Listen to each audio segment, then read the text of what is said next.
Hi friends, welcome to Lashi vlogs. ఈ video education purpose కోసమేనండి. ఎటువంటి ఇల్లీగల్ యాక్టివిటీస్ని ప్రమోట్ చేయదు, ఓన్లీ ఫర్ ఎడ్యుకేషన్ పర్పస్. ఈ వీడియోలో మనం జువెనైల్ జస్టిస్ యాక్ట్ 2015 లాస్ట్ వీడియోలో పార్ట్ 1 చూసామండి. ఇప్పుడు పార్ట్ 2 జువెనైల్ జస్టిస్ యాక్ట్ 2015. ఇందులో మనం జువెనైల్ జస్టిస్ యాక్ట్ 2015లో మనం చెప్పుకునే పోయే టాపిక్ ఏంటంటే అడాప్షన్స్. అడాప్షన్స్ మన ఎవరు దత్తతకి ఇస్తారు, ఎవరిని దత్తత తీసుకోవచ్చు అనేది ఈ అడాప్షన్స్లో మనం తెలుసుకుందాం. ఈ అడాప్షన్స్ సెక్షన్ 56 నుంచి 73 of juvenile justice act deal చేస్తుంది. సెక్షన్ 56 నుండి సెక్షన్ 73 వరకు జువెనైల్ జస్టిస్ యాక్ట్ అనేది డీల్ చేస్తుంది. అడాప్షన్స్ ఎవరెవరిని ఇవ్వచ్చు అడాప్షన్కి? Orphan, abandoned child, surrender child, bed relation. ఎవరెవరు ఇవ్వచ్చునండి? నలుగురిని ఇవ్వచ్చు. 4 రకాల పిల్లల్ని దత్తత ఇవ్వచ్చు అనమాట. ఆర్ఫన్ అంటే తల్లిదండ్రులకి దూరంగా ఉండే పిల్లలు, దూరంగా పెరిగే పిల్లల్ని. అబాండెడ్ అంటే తల్లిదండ్రులు ఎవరో తెలియని పిల్లలు, అటువంటి వాళ్ళని. సరెండర్ అంటే వాళ్ళ తల్లిదండ్రుల యొక్క ఆర్థిక పరిస్థితి అనేది బాగలేక వాళ్ళు పోషించలేని పరిస్థితిలో సిడబ్ల్యూసికి సరెండర్ చేస్తారనమాట. సిడబ్ల్యూసి అంటే ఏంటంటే చైల్డ్ వెల్ఫేర్ కమిటీని ఇక్కడ సిడబ్ల్యూసి అని అంటారు. ఇంకొకరు వచ్చేసి బ్లడ్ రిలేషన్స్. బ్లడ్ రిలేషన్స్ అంటే ఇప్పుడు రిలేటివ్స్లోనే దగ్గర రిలేషన్స్ ఉంటాయి కదా, అక్క పిల్లలను, తమ్ముడి పిల్లలను ఇలా దత్తత తీసుకోవడం అన్నమాట. ఈ నలుగురిని ఎవరిస్తారండి? స్పెషలైజ్డ్ అడాప్షన్ ఏజెన్సీ వాళ్ళు కానీ, సారా కానీ, కారా కానీ. స్పెషలైజ్డ్ అడాప్షన్ రిసోర్స్ అథారిటీ కానీ, సెంట్రల్ అడాప్షన్ రిసోర్స్ అథారిటీ వాళ్ళు కానీ ఈ పిల్లల్ని ఈ 4 కేటగిరీ సంబంధించిన పిల్లల్ని దత్తత ఇవ్వచ్చు. మనకి హిందూ అడాప్షన్స్ అండ్ మెయింటెనెన్స్ యాక్ట్లో ఏవైతే కండిషన్స్ చెప్పారో అడాప్షన్కి, సేమ్ కండిషన్స్ అనేవి ఇక్కడ అప్లై అవుతాయి అన్నమాట. మనము అడాప్షన్స్ అని చెప్పుకున్నాం కదా, అడాప్షన్స్ అనేవి ఎక్కడెక్కడ ఇస్తాము, ఏ స్టేట్లో ఇస్తాము, స్టేట్ వైజ్గా ఇస్తామా, లేకపోతే కంట్రీ వైజ్గా ఇస్తామా, లేకపోతే అవుట్ ఆఫ్ ది కంట్రీ కూడా ఇవ్వచ్చా అంటే ఇంటర్ స్టేట్ అడాప్షన్స్ ఉన్నాయి ఫస్ట్ వన్. సెకండ్ వన్ వచ్చేసి ఇంటర్ కంట్రీ అడాప్షన్స్ ఉన్నాయి. Third one inter country in relations అంటే foreign countries. Inter state relations అంటే స్టేట్ టు స్టేట్ అనమాట. స్టేట్ టు స్టేట్ అంటే ఫర్ ఎగ్జాంపుల్ ఏపీ వాళ్ళు తెలంగాణ ఇట్లా ఉన్నాయనుకోండి, ఈ 2 స్టేట్ వాళ్ళు ఏపీలో పిల్లోడు ఉంటే తెలంగాణ స్టేట్ అలా దత్తత తీసుకోవచ్చు. ఫర్ ఎగ్జాంపుల్ చెప్పానండి నేను. ఇంటర్ కంట్రీ అంటే కంట్రీ టు కంట్రీ అంటే విత్ ఇన్ ది కంట్రీలో అడాప్షన్స్ ఏవైతే ఉంటాయో వాళ్ళని దత్తత తీసుకోవచ్చు. ఇంటర్ కంట్రీ రిలేషన్స్ అంటే కంట్రీ టు కంట్రీ. ఇందాక సెకండ్ వన్ ఏంటంటే ఇంటర్ కంట్రీ అని ఏంటంటే విత్ ఇన్ ది కంట్రీ అంటే ఎవరైతే ఇండియాలో నివసిస్తుంటారో ఇండియాలోనే ఉన్న స్టేట్స్లోనే దత్తత తీసుకోవడం. థర్డ్ వన్ వచ్చేసి inter country in relations, foreign కంట్రీస్కి దత్తత ఇవ్వడం. సెక్షన్ 80 సబ్సెక్షన్ 1 ప్రకారం డిస్ట్రిక్ట్ మెజిస్ట్రేట్ ఆర్డర్ లేకుండా ఫారిన్ కంట్రీకి దత్తత ఇవ్వకూడదు. అలా ఇచ్చినట్లయితే సెక్షన్ 80 సబ్సెక్షన్ 1 కింద పనిషబుల్ అవుతారనమాట. ఎవరి యొక్క పర్మిషన్ ఉండాలి ఇక్కడ? డిస్ట్రిక్ట్ మ్యాజిస్ట్రేట్ యొక్క ఆర్డర్ అనేది కంపల్సరీ ఉండాలి. ఆయన పర్మిషన్ ఇస్తేనే అప్పుడే దత్తత అనేది వ్యాలిడ్ అవుతుంది. సెక్షన్ 57 ప్రకారం దత్తత తీసుకునే పేరెంట్స్ ఫిజికల్గా ఉన్నారా, లేకపోతే వాళ్ళ యొక్క ఫినాన్షియల్ కండిషన్ ఎలా ఉంది, మెంటల్గా ఫిట్గా ఉన్నారా లేదా, ఇంకా పెళ్ళైన వాళ్ళుగానైతే భార్య అనుమతి, భార్య వచ్చేసి భర్త యొక్క అనుమతి తీసుకొని దత్తత తీసుకోవాలన్నమాట. ఎందుకంటే అసలే అనాథ పిల్లలు, తల్లిదండ్రులు, ఒక ఫ్యామిలీ అనేది లేదు కదా. ఈ అడాప్షన్ దేనికోసం చేస్తున్నాం? ఆ పిల్లలకి ఒక ఫ్యామిలీని క్రియేట్ చేయడం కోసం, ఒక ఫ్యామిలీని ఇవ్వడం కోసం ఈ అడాప్షన్ అనేది చేస్తున్నాం. కాబట్టి అటువంటి పరిస్థితుల్లో వాళ్ళ యొక్క రిలేషన్షిప్ అనేది స్ట్రాంగ్గా ఉందా లేదా, అంటే వాళ్ళు ఏమైనా డివోర్స్ గొడవలు ఉన్నాయా, లేకపోతే ఇంకేమైనా మనస్పర్ధలు ఏమైనా ఉన్నాయా వాళ్ళకి, వాళ్ళ మెంటల్ కండిషన్ ఇవన్నీ చూసి ఎంక్వైరీ చేసి పిల్లల్ని దత్తత ఇవ్వాలి. ఎందుకంటే సేమ్ కండిషన్ రిపీట్ కాకుండా ఉండేదానికి. ఈ ప్రొవిజన్ ప్రకారము దత్తత తీసుకునే ముందు సింగిల్ పేరెంట్ ఉంటారు కదా, సింగిల్ పేరెంట్ కానీ డివోర్స్డ్ వాళ్ళు కానీ ఈ జువెనైల్ జస్టిస్ యాక్ట్ కింద దత్తత తీసుకోవచ్చు అనమాట. ఒకవేళ సింగిల్ మేల్ కానీ అయితే, అంటే పెళ్ళి కానీ అబ్బాయి కానీ అయితే, మేల్ కానీ అయితే వాళ్ళు అమ్మాయిని దత్తత తీసుకోకూడదు. ఒకవేళ పెళ్ళి అయ్యి మేల్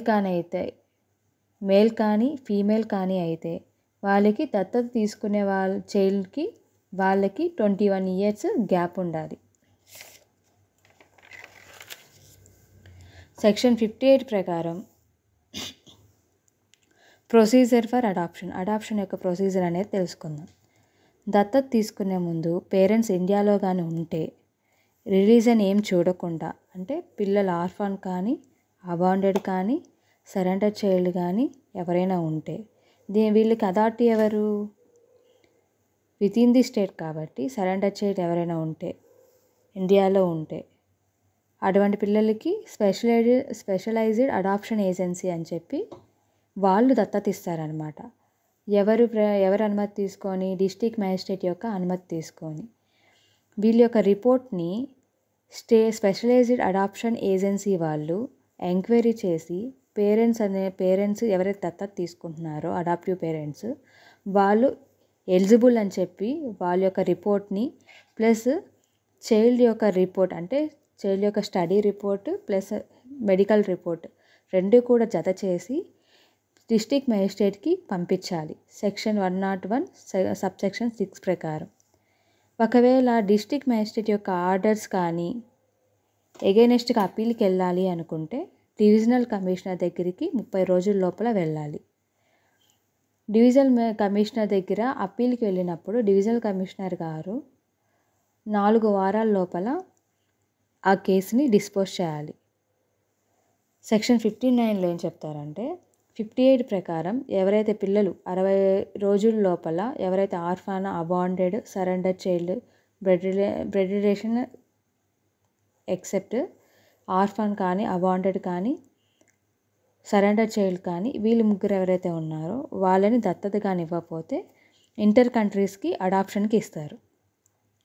ఆ పిల్లవాడు ఫిజికల్గా కానీ మెంటల్గా కానీ డిజేబుల్డ్ అయి ఉంటే, అంటే 5 సంవత్సరాలు దాటి మెంటల్గా కానీ ఫిజికల్గా కానీ వాళ్ళు డిజేబుల్ కానీ అయితే ఎవరైతే ఉంటారో వాళ్ళని ఫారిన్ కంట్రీకి అబాండెడ్ చైల్డ్ని కానీ ఆర్ఫన్ని కానీ సరెండర్ చైల్డ్ని కానీ దత్తత ఇస్తారు.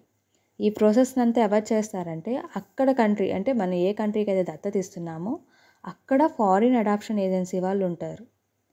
వాళ్ళు ప్రాసెస్ కంప్లీట్ చేసి ఆ రిపోర్ట్ని తీసుకొచ్చి మన స్టేట్లో ఉన్న, అంటే ఇక్కడున్న స్పెషలైజ్డ్ అడాప్షన్ ఏజెన్సీ వాళ్ళకి రిపోర్ట్ ఇవ్వాలన్నమాట. ఎక్కడ చేస్తే ఇంటర్ కంట్రీ అడాప్షన్స్ అయితే. ఒకవేళ సెక్షన్ 60 ప్రకారం ఇంటర్ కంట్రీ ఇన్ రిలేటివ్స్ అంటే ఎవరికి ఇప్పుడు అబ్రాడ్లో జీవిస్తున్నారు వాళ్ళకి పిల్లలు లేరు. వాళ్ళ పిల్లలు లేనప్పుడు ఏం చేస్తారు? వాళ్ళ ఫ్యామిలీ మెంబర్స్లోనే ఎవరినో ఒకరిని దత్తత తీసుకుంటారు. అటువంటి పిల్లలు, అంటే ఇప్పుడు అక్క పిల్లలు కావచ్చు, అన్న పిల్లలు కావచ్చు, ఎవరైనా దగ్గర రిలేటివ్స్ పిల్లలు ఎవరైనా ఉంటే వాళ్ళు అడాప్ట్ చేసుకోవాలనుకుంటే ఇక్కడున్న ఏ ఊర్లో అయితే డిస్ట్రిక్ట్ మ్యాజిస్ట్రేట్, అంటే ఏ ఊర్లో అయితే దత్తత తీసుకోవాలనుకుంటున్నారో ఆ డిస్ట్రిక్ట్ మ్యాజిస్ట్రేట్ గారికి అథారిటీ ఉంటుందన్నమాట. ఆయనకి అప్లికేషన్ పెట్టుకోవాలి. ఆయన నో అబ్జెక్షన్ సర్టిఫికేట్ ఇవ్వాలి అథారిటీ నుండి. ఆ అథారిటీ కాబట్టి డిస్ట్రిక్ట్ మ్యాజిస్ట్రేట్ గారి యొక్క నో అబ్జెక్షన్ సర్టిఫికేట్ తీసుకోవాలి. తర్వాత ఎవరైతే ఒరిజినల్ పేరెంట్స్, బయోలాజికల్ పేరెంట్స్ ఎవరైతే ఉంటారో రక్త సంబంధం కలిగిన పేరెంట్స్, వాళ్ళు అథారిటీ నో అబ్జెక్షన్ ఇచ్చిన తర్వాత ఈ తల్లిదండ్రులు ఎవరైతే ఉన్నారో వాళ్ళ దగ్గర కూడా ఎన్ఓసి అనేది తీసుకోవాలి. నో అబ్జెక్షన్ సర్టిఫికేట్ తీసుకొని ఈ అడాప్టివ్ పేరెంట్స్ ఎవరైతే ఉన్నారో ఏ కంట్రీకి అయితే తీసుకెళ్ళాలంటున్నారో ఆ కంట్రీకి వీళ్ళు ఇంటిమేషన్ ఇవ్వాలి. ఇది procedure section 60 of juvenile justice act ప్రకారం. సెక్షన్ 61 ప్రకారం అడాప్షన్ ప్రొసీడింగ్స్ని ఎప్పుడు డిస్పోజ్ చేస్తారు? అడాప్షన్ ఆర్డర్ అనేది ఇష్యూ చేసే ముందు డిస్ట్రిక్ట్ మేజిస్ట్రేట్ గారు కొన్ని కండిషన్స్ అనేవి సాటిస్ఫై అవ్వాలి. ఈ అడాప్షన్ వల్ల ఆ చైల్డ్కి వెల్ఫేర్ అనేది ఉంటుందా ఉండదా, ప్రొటెక్షన్ అనేది ఉంటుందా ఉండదా, పిల్లల యొక్క కోరికలు వాళ్ళ ఏజ్ని దృష్టిలో పెట్టుకొని ఎంక్వైరీ చేస్తారు ఎందుకు అడాప్షన్కి ఇవ్వాలా వద్దా అని. ఒకవేళ దత్తత సంబంధించి పిల్లలు తల్లిదండ్రులు కానీ గార్డియన్ కానీ ఎటువంటి దత్తత ఇచ్చేటప్పుడు ఎవరైతే అడాప్ట్ చేసుకుంటున్నారో పేరెంట్స్ వాళ్ళు వీళ్ళకి డబ్బులు ఇచ్చిండకూడదు. ఒకవేళ డబ్బులు కానీ ఇస్తే ఆ అడాప్షన్ చెల్లదు. ఇది ఎవరు నిర్ధారిస్తారు, ఎవరి సమక్షంలో జరుగుతుందంటే డిస్ట్రిక్ట్ మేజిస్ట్రేట్ యొక్క సమక్షంలో జరుగుతుంది. డిస్ట్రిక్ట్ మేజిస్ట్రేట్ సాటిస్ఫై అయితేనే ఈ అడాప్షన్ అనేది వ్యాలిడ్ అవుతుంది. ఇంకా కన్సిడరేషన్ ఇందా చెప్పాను కదా, కన్సిడరేషన్ అనేది ఇవ్వకూడదు. ఇంకా ఏవే ఛార్జెస్ అంటే అడాప్షన్ ఫీజు, సర్వీస్ ఛార్జెస్. అంటే అడాప్షన్కి ఇచ్చేటప్పుడు రిజిస్ట్రేషన్ చేయాలి కదా అడాప్షన్ చేసుకున్నట్టు, ఆ అడాప్షన్ చేసుకునే సర్వీస్ ఛార్జెస్, అడాప్షన్ ఫీ ఏదైతే ఉందో ఆ ఫీజు తప్ప, ఆ కన్సిడరేషన్ తప్ప ఇంకే కన్సిడరేషన్ కూడా అడాప్టివ్ పేరెంట్స్ ఒరిజినల్ పేరెంట్స్కి కానీ గార్డియన్స్కి కానీ ఎటువంటి కన్సిడరేషన్ ఇవ్వకూడదు. అటువంటి కన్సిడరేషన్ కానీ ఇస్తే ఆ అడాప్షన్ అనేది ఇన్వాలిడ్ అన్నమాట. ఈ అడాప్షన్ డిస్ట్రిక్ట్ మేజిస్ట్రేట్ గారు ఈ ప్రొసీజర్ని అప్లికేషన్ ఇచ్చిన తేదీ నుండి 2 నెలల లోపల ఈ అప్లికేషన్ని డిస్పోజ్ చేయాల్సి వస్తుంది. సెక్షన్ 67 ప్రకారం స్టేట్ గవర్నమెంట్ అయితే స్పెషల్ అడాప్షన్ రిసోర్సెస్ ఏజెన్సీ వాళ్ళు దత్తతిస్తారు.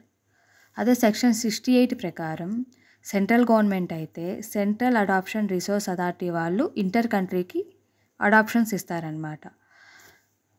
మనం ప్రీవియస్ వీడియోలో చెప్పుకున్నాము, మళ్ళీ చెప్తున్నాను. ఈ సెక్షన్ కొంచెం రెఫర్ చేస్తున్నాను. Section 105 of juvenile justice 1, section 105 of subsection 1 ప్రకారం స్టేట్ గవర్నమెంట్ ఎవరైతే చైల్డ్ వెల్ఫేర్ కమిటీలో పిల్లలు ఎవరైతే ఉన్నారో అటువంటి పిల్లల కోసం అటువంటి పోస్టల్ కేర్ ఏదైతే ఉందో, పోస్టల్ కేర్ కానీ ప్రొటెక్షన్ కోసం కానీ కొన్ని ఫండ్స్ అంటే డొనేషన్స్, ఎవరైనా వాలంటరీగా డొనేషన్స్ ఇస్తారు కదా అటువంటి అమౌంట్ కానీ, లేదు వాలంటరీ ఆర్గనైజేషన్స్ ఇచ్చిన ఫండ్స్ కానీ, అటువంటి ఫండ్స్ వచ్చేసి ఈ పిల్లలు ఎవరైతే ఉన్నారో 18 years దాటిన తర్వాత పిల్లలు వాళ్ళకి ఫినాన్షియల్గా సపోర్ట్ ఇస్తుంది అన్నమాట.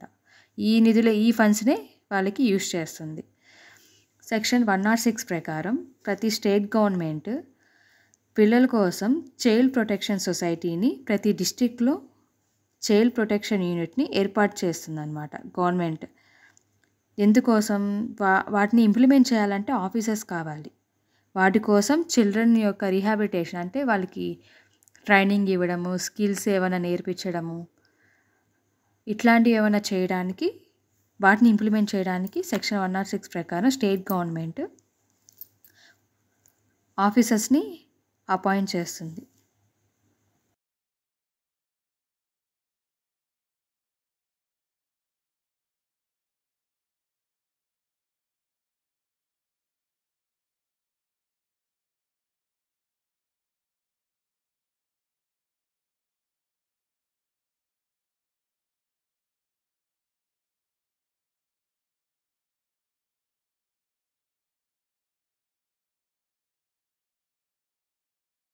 ఈ వీడియో కానీ మీకు నచ్చినట్టయితే please share, like and comment, subscribe చేయండి, క్లిక్ ఆన్ బెల్ ఐకాన్.